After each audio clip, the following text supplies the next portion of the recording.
Kia ora, g'day, welcome back once again, here with part 5 of my reaction to the Two Worlds Collide podcast hosted by Sam Bamford, where he's interviewing Mr. Scott Jones. So let's jump back in. He did something, have all been removed from Ben's unit. Or not Ben's unit, but Ben's team, Ben's patrol troop, Yeah. And put somewhere else. Some just, one or two troops away for another senior operator to assess them if they were suitable or not. Mm-hmm. And they were not suitable. So ultimately, they all ended up not in a green role, somewhere else. And again, they're upset about it. So they ended up in 4th Squadron. Based on the West Australian article and what's already been shared, they sent the rejects that weren't up to scratch to a non-green role Sabre Squadron. So they were no longer at the tip of the spear, so to speak, fighting in Afghanistan during some, again, I assume more likely heavy fighting during the global war on terror. Would be upset about it because you're upset at yourself. You let yourself down, but you're more upset that you let your team down. And if there's any way that I could get back at RS one day, I'm going to take it. And then you've got other individuals that there was no shortage of people that showed up in the trial that were just like, didn't see anything. So predominantly people didn't see anything. So there was, I actually think in total, even the interviews with Dusty Miller and I forget the SIG guy on the ABC or Channel 7 News, whatever it is, even they speak about not seeing anything. Theirs is going off, conversations that they're sharing from their perspective of what they heard or what they remember or how things were said to them. And from them drawing conclusions of certain things that they believe happened. That's their experience, that's their opinion. But again, it's interesting, like what Scott Jones is saying, not many people saw anything, if anything at all. And those who did, clearly did nothing during those times. there was about 81 witnesses because person 81 showed up, and I know who that is, and we'll talk about him later. But for the most part, in amongst all these numbers are Ben's friends, are random like ex-lovers and mistresses and people that literally got on the stand for 5 minutes. Like, I don't know why I'm here. Like, I wasn't there. Yeah. Some people like Andrew Hastie, they were there on the stand and they were publicly there, but he was never in 2 Squadron. Why is he on the stand? He's never seen Ben operate. He's never been on a job with Ben and these boys. So why? So Andrew Hastie has Andrew bloody Wasty stood in court against Ben Robert Smith. If you read the testimony from Andrew Hastie, he's talking about a friend of a friend said was having a sad day, and I said, "What's going on, buddy?" So a 3rd or 4th witness account. And he testified against Ben on basis of a 3rd or 4th witness account. Yeah, which was strange. Not even firsthand. No, not Hastie didn't see anything firsthand. No, I'm pretty sure. You'll have to words to the effect of he saw the dude in the hallway and was like, "Hey man, you look a bit disheveled." And old mate's like, "Yeah, but Ben's giving me a bloody hard time." And that was Hastie's whole thing. So Hastie's being attacked in the. Then they got together and then he must have had a sook and a whinge too and going, "Yeah, he gave me a hard time on selection too, that bloody wanker. Let's get him." Media right now for testifying against Ben. Well, no. And he was subpoenaed. He's not getting attacked in the media. He's getting attacked on social media. Correct. All the media, the best media, all the media outlets out there, they seem to be loving and frothing over this for some reason. Well, he did go on 60 Minutes with Nick McKenzie and told him about how the time he accidentally killed 2 kids. Yeah, I haven't seen that article, that video recording. So Scott Jones is saying that Heston Russell has been on 60 Minutes with Dick McKenzie, and talking about killing 2 children. I presume this is that part by accident, bombs getting dropped on them or something. I've done a search. Maybe I'm not searching well enough, but I haven't found that interview. I type in Andrew Hastie interview with Nick McKenzie, and nothing comes up for me anyway. So if anybody's got that, unless it's been pulled down, if anybody's got that, send it through to me. I'd love to do a reaction to it. I've been asked to do reactions to a whole bunch of other stuff, the Killing Fields, Ben Robert Smith, Nick McKenzie's reportings on where he's basically pulling RS down and made it appear that RS is a war criminal through his articles that he's done. So people ask me to do reactions to that, thinking that I wouldn't do it because I want to look after my mate or whatever. It's like, I'll do it. I did the reactions. The fact that those have been pulled down and blocked by YouTube, which I've shown on various videos, and I've still got them in the back end of my studio. I can't download them or even click on them to watch them myself, but it just has on there blocked, and it's been blocked by YouTube, not by me. Or maybe it's been blocked by Channel 7 having a silk to YouTube or something. Who knows? But if anybody knows where that, or has got a link to that interview that Hasty has apparently done with Nick McKenzie, what Scott Jones was talking about, send it through. I'll do a reaction to that. Yeah. And that's horrible. Honestly, like that's horrible. Mistakes happen in war, and I'm not judging the man.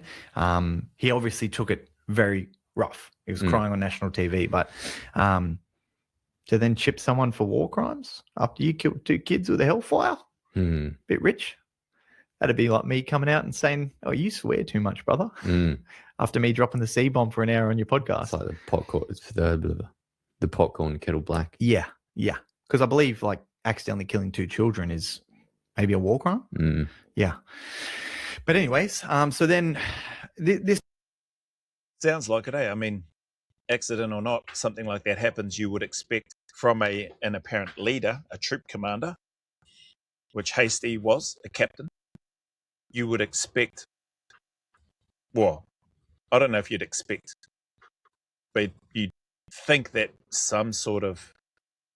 there'd be some sort of repercussions or, dare I say, punishments. I don't know. I'm not saying that there should be.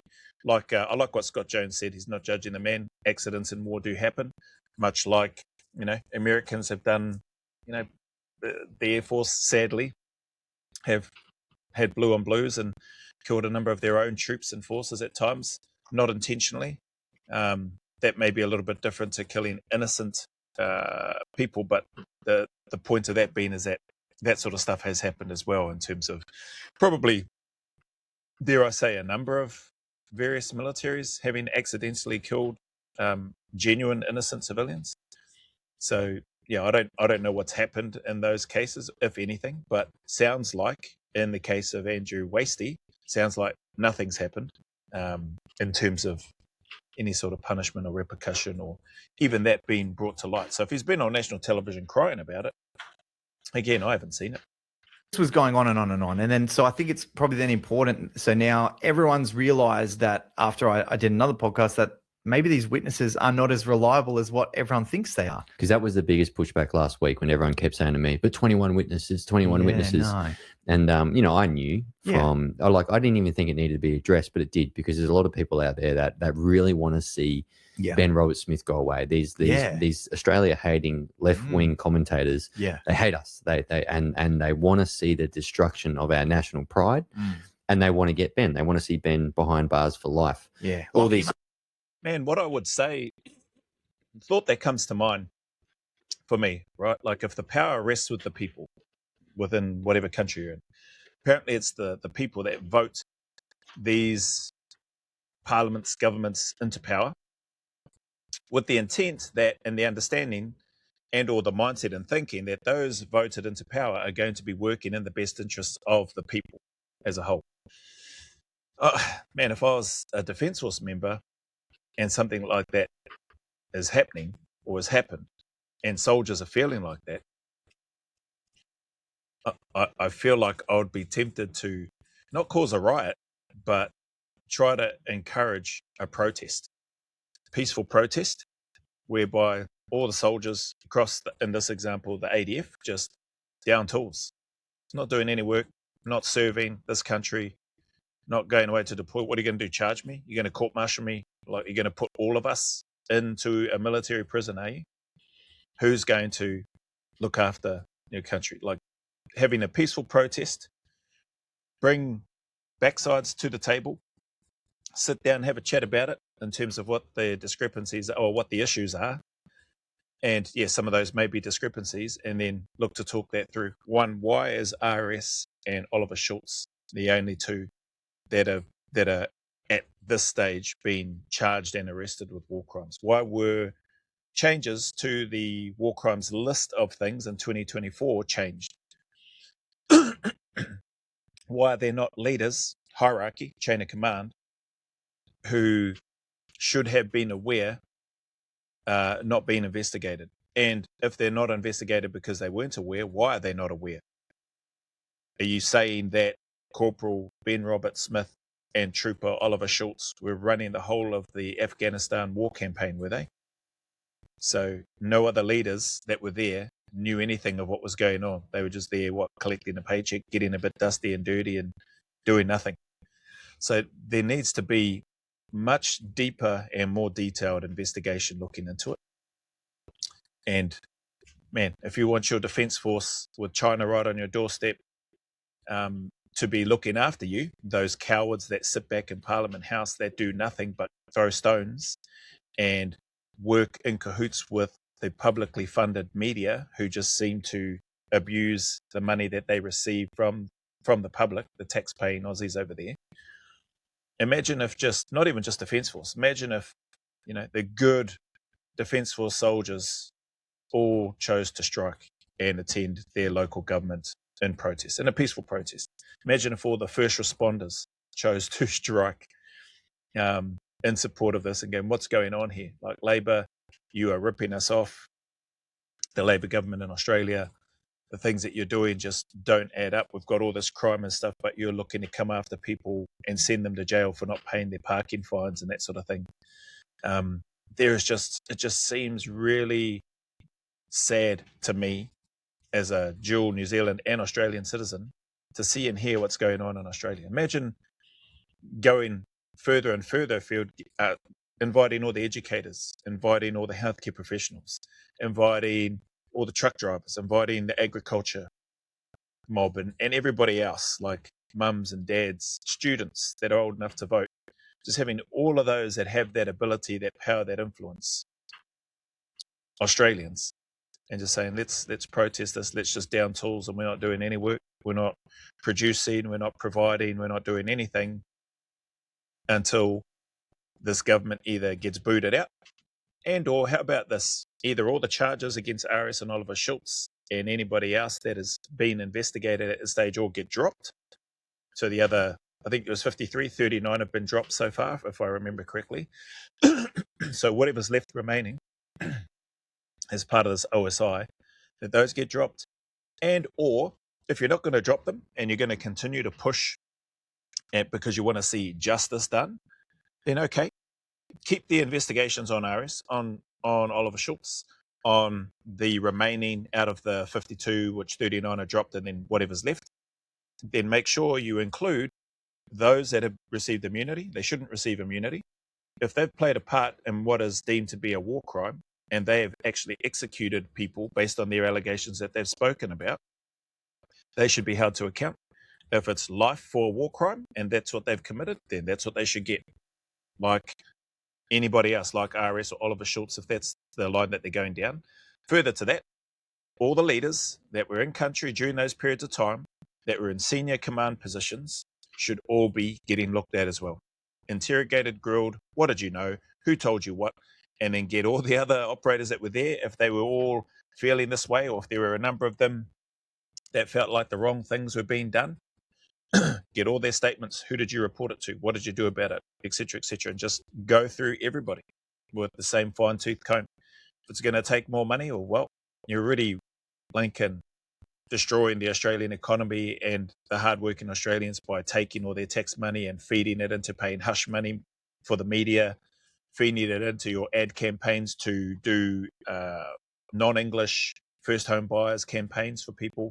There's a whole bunch of stuff that you're already doing which doesn't line up with, I guess I would say, the Australian way of life and what Australians are trying to do in terms of trying to live the Australian dream. So go all in is what I'm getting at. If you're going to do it right, because right now it doesn't feel like it's been done right.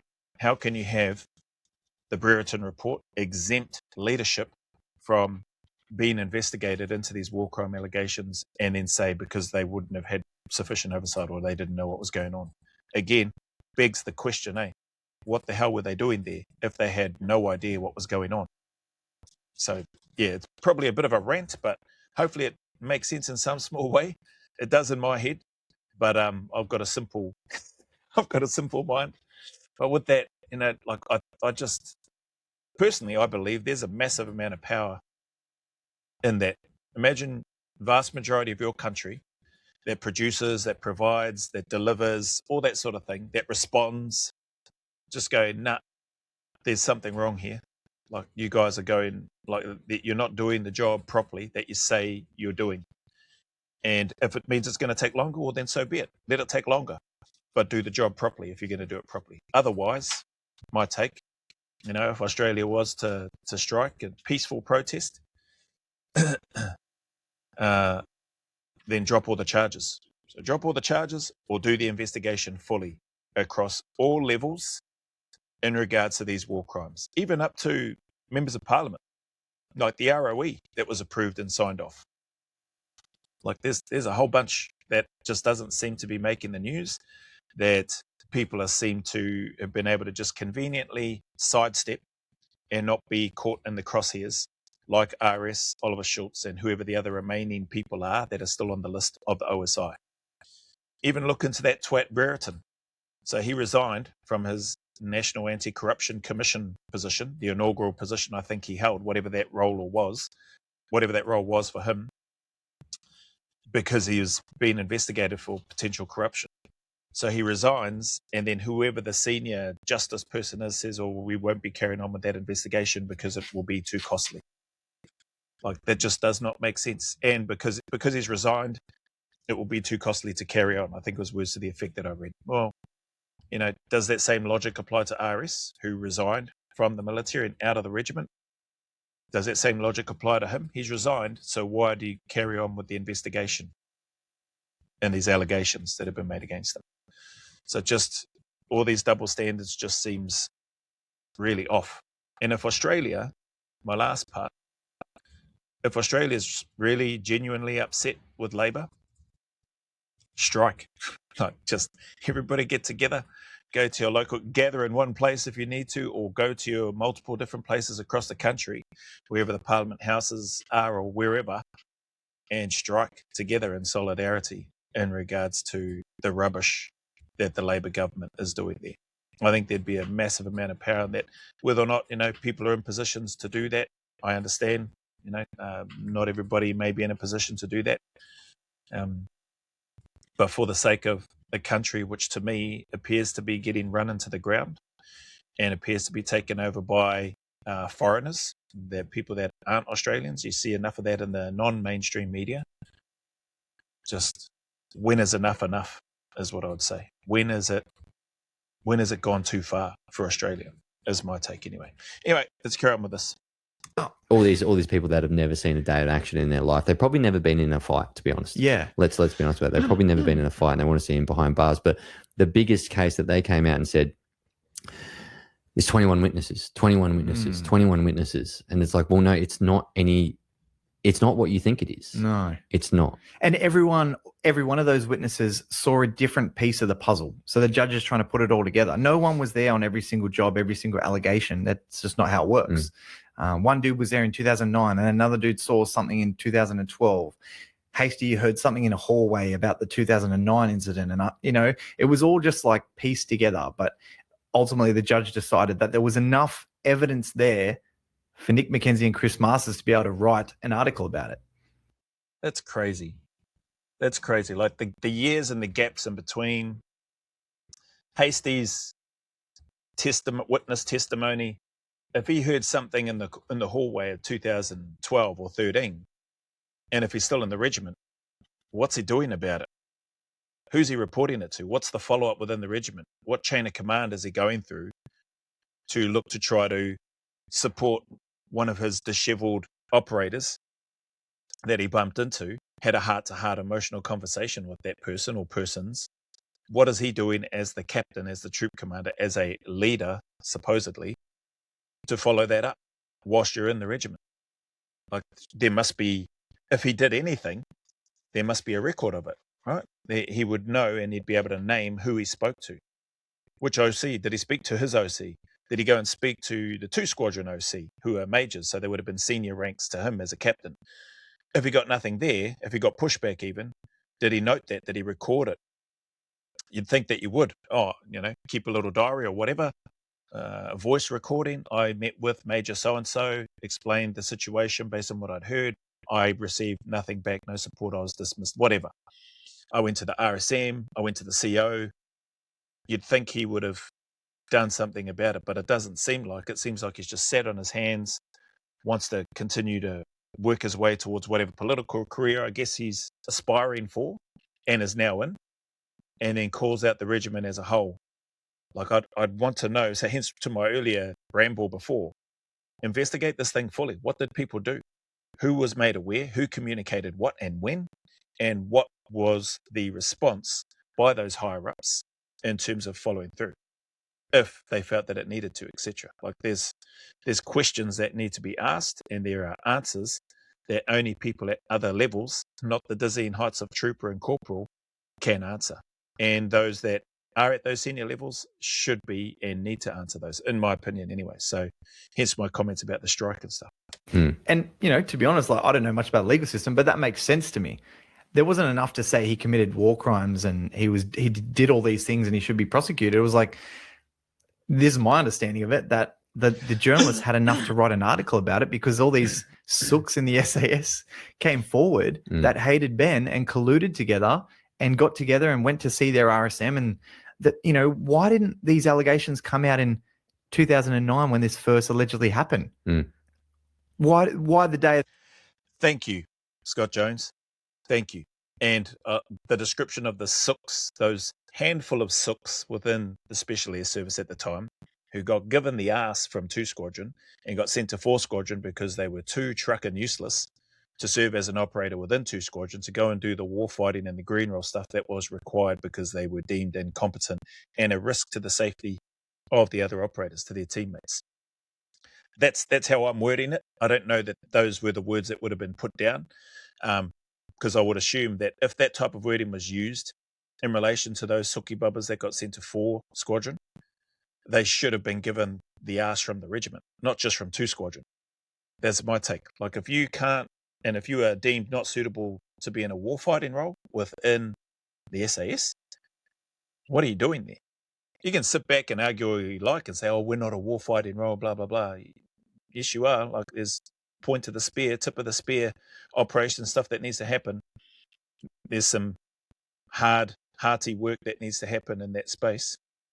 You may not be fighting a war in a conventional style, but there's war fighting to be done if you're in a unit like the SAS.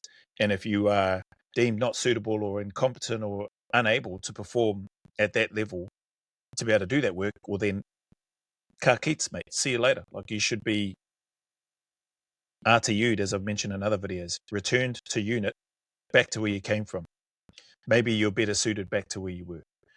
The race, instead of doing the AAR, they should have been in the RSM's office. Why didn't this happen in 2012 on the next deployment when allegedly all these other things happened? And allegedly Ben kicked a handcuffed person off the cliff. Where were all these boys then? This only came out 10 years later, once Ben had left the unit. And once person 4, who was the person that was following Ben up the main drag of TZAC when he won his VC, holding his pocket, brave as fuck, don't get me wrong, I never did it. But his gripe the whole time during his testimony, he's just basically asking the crowd, can I have a VC too? Really? Yeah. So have a look into that. And all these notes, like everything It's crazy, eh? I don't think those were the words that person 4 said, but it's implied, I guess, is what Scott Jones is maybe getting at. Who knows? I could be wrong. Scott Jones was in the trial for different parts and obviously is across it much more than I am. So maybe those are the words that person 4 said. But just to acknowledge, for a moment, whoever person 4 is, like Scott Jones rightly pointed out, he followed RS up the trail on that assault in the Battle of TZAC. 100% brave as hell. Awesome, whoever that guy is. Like, to you, for your bravery, what you've done, you recognise with the Medal of Gallantry. Perhaps maybe it should have been a Star of Gallantry as well. Who knows? Maybe you did earn a Victoria Cross. From what I understand and the way Scott Jones talks about it and here, it doesn't sound like you earned the Victoria Cross. RS definitely sounds like he earned it. The conspicuous nature, the gallantry, the, Lincoln, just everything. Were both your lives at risk and in danger of being lost in the battle? Yeah. But I think everybody's that rocked up there in the Battle of TZAC everybody's lives were in danger. So, the conspicuous gallantry nature aspects of it when they're doing assessments and that sort of thing, when they're looking at the criteria to meet a Victoria Cross, the highest award for bravery, gallantry, courage, all of that sort of stuff, there's a much higher standard. And obviously RS met that standard, and as patrol commander met the standard for the second highest award, that Star of Gallantry. So, yeah, brave as heck, person 4 for what he did. What I don't believe is brave a person 4 since then is the seemingly cowardly nature whereby he has gone about bringing things up years after the fact. Didn't raise anything in the after action review, the AAR, and just appeared to be carrying on like he was one of the boys for years after. And what's disappointing is when Scott Jones says none of this stuff came out until years after RS was already out of the regiment. So, these guys carrying gripes and just whatever it is for long periods of time, and then choosing a time to strike, which in my opinion is cowardly, many, many years after the fact, when details and information is probably a bit hazy now, and it hasn't and wasn't captured on the day or within a reasonable amount of time post when those alleged incidents occurred. Anyway, let's play this for a bit longer. Saying is documented in federal court. It has to be kept now during the defamation trial. Yeah, for 100 years. Like they have to keep it in a box somewhere. And I was just listening to this cooked unit talk about the fact that he deserves a VC. Like the dude that goes over the trenches second in Gallipoli to bayonet some Turks, he doesn't get the VC. The guy that went first did, because he's willing to lay down his life for the dudes behind him. It's very rare that the dude that came over the trenches second gets the VC. Well, no one cares about the second man on the moon, do they? Nah. Who is he? Did we even go there? No. Stop it. I'm going to pause that there. He mentioned some good points there, in my opinion. I think probably whereby the second person going over in the trenches in that example may be recognised as if the first person gets taken out, and then the second person continues on and does, fights even harder and longer and goes further, and potentially turns the tide through their actions. So, but I still think to their comments and what Scott Jones is talking about, first person willing to get up and go over and charge forward doing that type of thing likely receives and deserves a posthumous VC. But the second person in that sort of scenario could potentially also earn one as well, if not at least potentially the second highest military award. But again, I think Scott Jones and Sam have spoken about this. That's not why, well, I'd like to think that that's not why soldiers do what they do. Like, I've not met I've met a couple, but I've not known or heard of anybody who's received the highest award for their country, Victoria Cross or Medal of Honor or whatever it may be for other countries, come out and say, I believe I deserve this. Like, this is why I've got it, and like words to that effect. I think I deserve this award because I did this thing. People that I'm aware of, and or have at least heard and seen speak, have all pretty much just said they were just doing their job, and that speaks volumes. Now, granted, some people like that twat Brit Slime Skumbinsky, that clown is clearly a liar, based on the ISR footage. Like, he's got no shame. And so I guess in saying that, maybe I'm completely wrong. Maybe there are a number of people that potentially are in being a soldier because they want to, I don't know, try and be famous and have glory and be recognized by people for their apparent heroics. I mean, I guess there's people like Tim Kennedy that write books and have got a whole bunch of lies and done a whole bunch of interviews which seem to tell a whole lot of lies and stuff in there as well. There's the Marcus Luttrells and the bloody hell, the Rob O'Neill. So yeah, maybe I just blink and shot myself in the foot there. Because, but what I'd say, bear with me, is that I still think that's still a handful of people, right? Like that's in comparison to the sizes of the military and that sort of thing. So yeah, maybe hopefully I'm still mostly right. And I like to think I am with regards to why soldiers get into joining the unit in the first place, and or joining the SAS or just being a soldier in the first place. For some people, they got a whole bunch of other different reasons, like they just needed a job, they needed security, income, place to stay, whatever, a combination of all of those things. Some people is just in their family bloodline. Some people, they're inspired by what they read in a book or what they've seen on YouTube these days, this generation, etc. So who knows? But anyway, I'm going to wrap this one up there. Still got about an hour or so to go of this interview, which is great.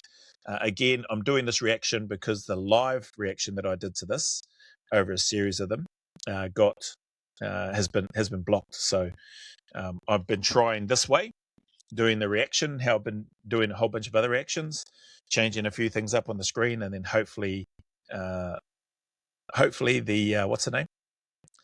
Hopefully these videos won't get blocked. So anyway, thanks very much for sticking around, for your time, support as always, and I'll see you on the next one.